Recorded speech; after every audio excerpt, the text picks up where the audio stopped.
Alright, thank you guys for joining us here. What we're going to show you is the metallic lava flow. The first step is obviously safety, so we're going to be putting on our booties, our sleeves, goggles, dust masks, and don't forget the eye protection too.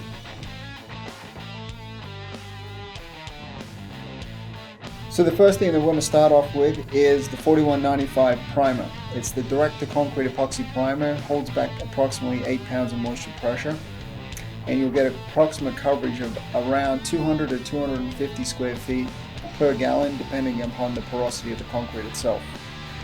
For the mixing station, I highly recommend that you actually pre-mix the A components first, because the pigments can settle in the bottom of those buckets. Then also make sure that you have the lids taken off all the buckets and that's ready to go. Saving time in the mixing of the lava flow will definitely help you during the application.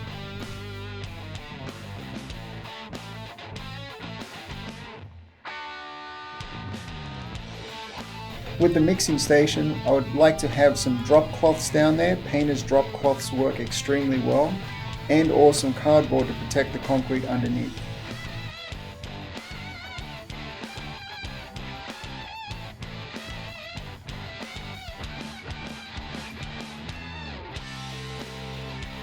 We want to mix the 4195 with the A and B component for approximately 2 to 3 minutes, and during that mixing stage we're going to introduce the 41 series accelerator.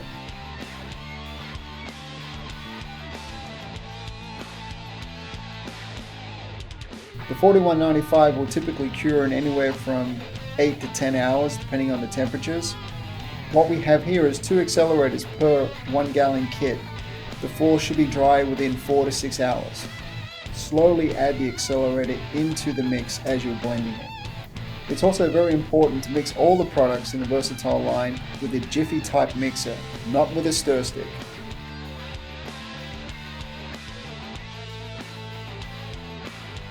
After mixing the A and B component for 2 to 3 minutes, we're going to transfer that into a second mixing vessel. Make sure you scrape the edges and mix that again for an additional 30 seconds. When pouring anything out of these buckets, just be aware of those small drips. Just wipe that with a 3 to 4 inch chipper brush.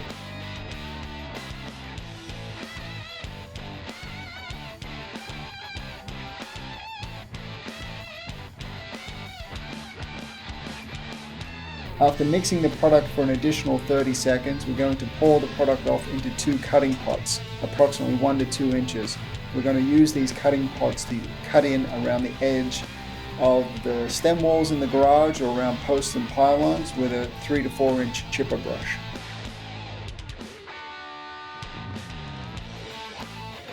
Pouring a nice even ribbon all the way across the floor, approximately 3 to 4 inches wide.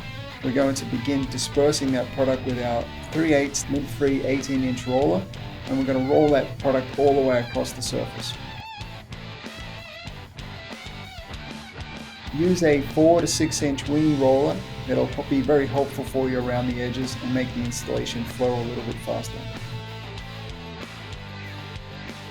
Again, the approximate square footage that we're getting on a floor like this will be around 200 to 220 square feet per gallon.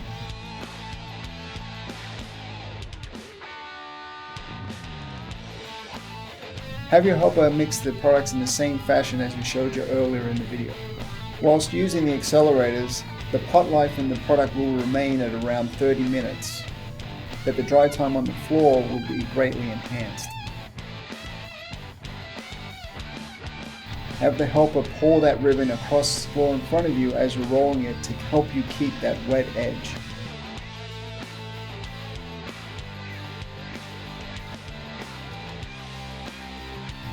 Don't be too concerned about missing some spots on the floor or evening out the 4195.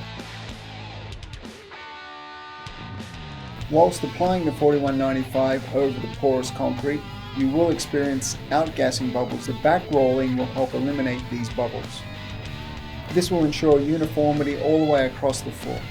So after the first coat of the 4195 is dried, it's approximately 6 hours later, we're going to sand and scuff up the first coat of the 4195. What we're using here is a 100 grit sanding screen on a floor buffer machine. What we're looking to do is knock down any of the craters that may have occurred due to the outgassing, scuff up the surface to ensure proper adhesion of the second coat of 4195. In the lava flow application, it's imperative that we always apply 2 coats of primer to the surface to help eliminate any pinholing or outgassing that may still occur after the first coat of primer is applied. We're going to use a sanding pole or a sanding disc for the edges. After sanding the floor, we're going to vacuum the floor, microfiber pad or tack wipe the floor down, and then lastly we're going to use a leaf blower to clear off any of the remaining dust or debris on the surface.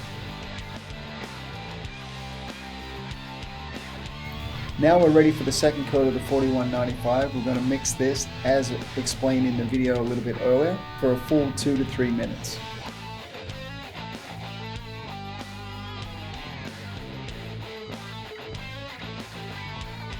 In the same manner, we're going to cut in around the edges, pour a nice even ribbon across the floor, 3 to 4 inches wide, and then begin rolling and spreading out the 4195, always ensuring that we keep a nice wet edge.